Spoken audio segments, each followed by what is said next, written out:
Yo, yo, yo, what up, what up, what up? This is Toby with O-Line Security, and we are back with another Cert Master Lab for Security Plus 701. Today we're going to be going over security baselines. Pretty straightforward lab here. It's all about security baselines. If you're not familiar with security baselines, they are templates, security templates that we can use to improve our attack surface.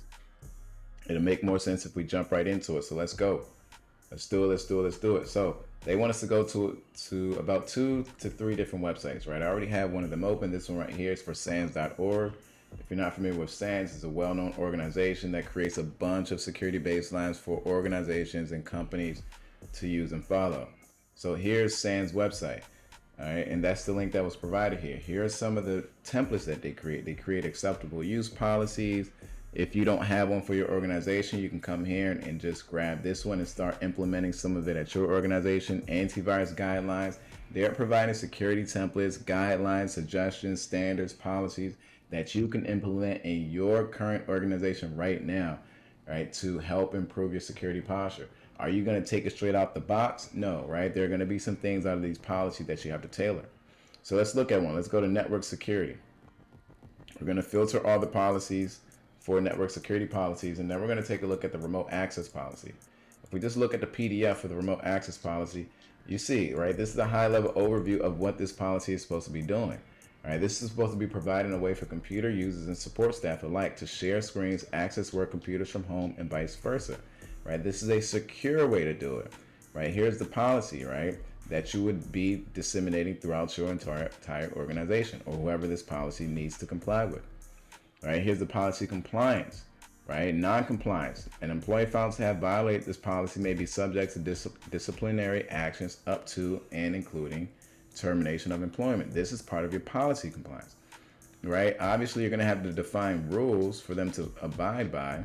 Right, here we go. All remote access to the systems that allow communication to the resource from the internet or external partner systems must require multi-factor authentication. This is a rule that you can implement at your current company. Multi-factor authentication for all remote access. If you don't have a security baseline, if you don't have a template that is addressing remote access tool policy, you can come to something like SANS to get this template and use it. It says, which of the following are headings or section titles in the security policy document for the SANS organization? All right, let's take a look. We see overview. Overview is one. Whoops. Overview is one. Purpose is one. We see purpose right there. I'm going to try to put this on the other screen while I select it. Purpose is one. Scope is one. Policy is one. Let me scroll down a bit and I'll share this again. Policy compliance is one. And revision history is one. So we see revision history right here. We see policy compliance right there. We can see policy, scope, purpose, and overview. Right, so those are all the sections right there. Let's see if we got that right. And we did. We're going to close this. We're going to go back out of this remote access tool and we're going to go and take a look at server security. It's just a different policy, right? Doing the same thing. We're going to go over to server security, just a different policy doing the same thing, right? It's trying to give you rules and regulations to help improve your security posture, right? So server security policy. If we open this PDF up, same thing. This is an overview. This is a template that you can use. This is a baseline for your server security. If you don't have server security policies, here's something that you can implement at your current organization to help improve the security and the attack surface of your servers. Okay, I'm going to move this back over. And same thing. So review the major sections of this policy. The server security policy references 2 other policies related to this policy document. What are those? Well, if we scroll down a bit, we can see them, right? It's talking about the demilitarized zone, right? And audit policy, the DMZ and audit policy. Score that.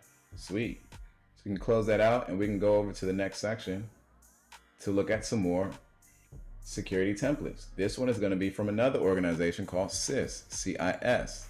This is just as big as an organization as SAN. All right, they both provide security templates, policies that we can use to ensure that our security posture is up to standard. All right, so over here, let's look at the CIS benchmark. We're going to look at Microsoft Windows servers. If we can find it. Got to scroll down a bit. It's a bunch of different services, a bunch of different applications here. We saw a SQL application, MariaDB. We see Microsoft 365, Kubernetes. We used Docker in one of the previous labs. All of these tools here, you want to make sure that you have some type of security policy around your tools. You want to make sure you have some type of security template around your tool that's helping you improve their security infrastructure. Now we're going to look at Microsoft Windows servers, right? You could download this benchmark right here and read over how to, properly make sure that your Windows servers are being tracked, they're being monitored, the vulnerability scans are being conducted, the remediation is being conducted in a timely manner. This is a good resource. CIS is actually used nationwide to measure their benchmarks, to measure that their systems and network and endpoints are being protected and secure according to CIS. All right, question. The Microsoft Windows Server benchmarks are available for a wide range of versions of this OS. Which of the following are included? Let's see what we have. Do we have 2022? I see 2022. Do we have 2016? We see 2016. Do I see 2003? That's there. 2008, that's there. 2019, that is there. They are all there. Right? And all I simply did was just control find for each of them. 2022 is there, 2016 is there, 2003 is there, 2008 is there, and 2019 is also there. Sweet. Says use the back buttons for your browser to return to the CIS benchmarks. CIS benchmarks are available for which of the following? All right, let's check. CIS benchmarks are available for which of the following? Let's see. Let's look for pfSense. That's there. Apple, if I spell it right, that's there. Nginx, that's there. Zoom, that's there. Docker, I'd be surprised if Docker isn't there. That's there. And Amazon Web Services, that is there. All right, all of them are here. All right, since CIS benchmarks are pretty dope. We use this to securely configure our applications, our endpoints, our services, our products, right? Securely configure pfSense. How do you know you have your pfSense firewall configured to good standards? Your Apple iOS devices, your Nginx servers, your Zoom applications, your Docker, your Amazon Web Services. How do you know that they are configured according to good standards? That is what we would use CIS benchmark to help us with. Right, it's just an evaluation. Well, it's more than just. Right, it's definitely globally recognized best practices. Right, CIS is definitely globally recognized best practices. Which of the following is not a category of security policy templates from SANS? I don't have the website up anymore. Let's see.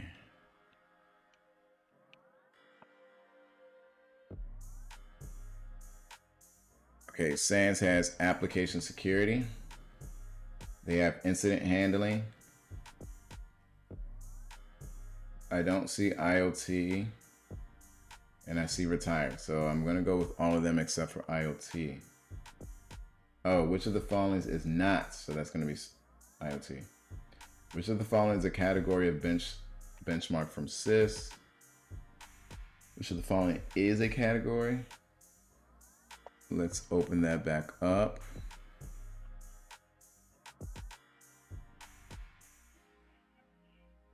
Category, we can see that right here, DevSecOps tools, right? DevSecOps tools, that's one of the categories from CIS. The rest of these are now the category up top. Sweet. Once a security template, baseline, or benchmark has been obtained from a third party, what tasks are your responsibility?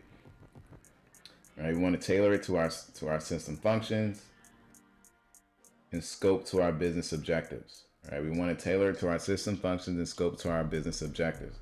Network security baselines describe a set of minimum security controls and configurations for a network. They provide a starting point for the hardening process. This is true. All right, this is just a starting point. This is not the end all be all. CIS benchmarks can be applied directly to production systems. No. Whoa, I meant false, right? False. You cannot apply those directly to production system, right? You need to test the benchmarks out in a development environment, then take it to staging, and then maybe production, right? You may have other lower or non-prod environments, but you should not put these benchmarks into production right away. You could break something. All right, that's it, y'all. Hopefully you enjoyed that section. It was pretty straightforward. I will see you all in the next video. Peace.